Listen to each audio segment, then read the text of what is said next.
Primeira coisa, você tem que ter algo para contribuir com as pessoas, independente do que seja. Né?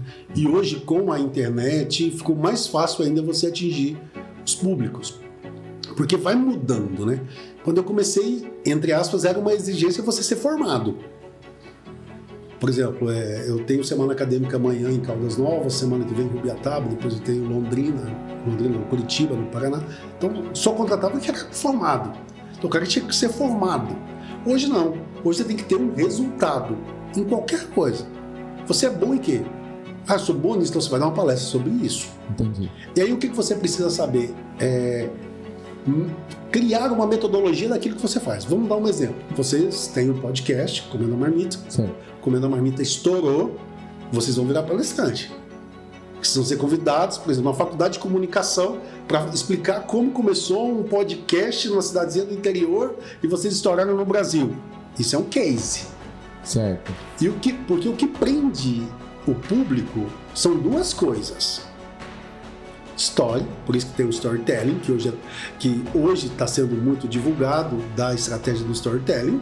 E é uma ferramenta que hoje em dia as pessoas que estão no digital, que estão na internet, elas estão utilizando muito isso para realmente ganhar engajamento. Sim. Né? Sim. E conquistar ainda mais as pessoas. E isso lá atrás, quando eu comecei com palestra, né, pesquisando sobre palestra, porque desde 2000, quando eu entrei na faculdade, eu vivo atrás de palestra, atrás de palestrantes, atrás de conteúdo, como você falou, da leitura. Uhum. Então, desde lá, já o que prendia, eu saquei. Era história e a aplicabilidade daquela história em quem estava assistindo. O que aquilo ia mudar na vida do cara?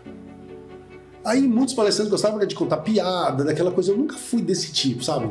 De massaginha, não. Negócio, porque essa questão, entre aspas, motivacional, porque ninguém motiva ninguém. Motivacional é uma palavra mercadológica. É uma palavra para vender. Uhum. Ninguém motiva ninguém.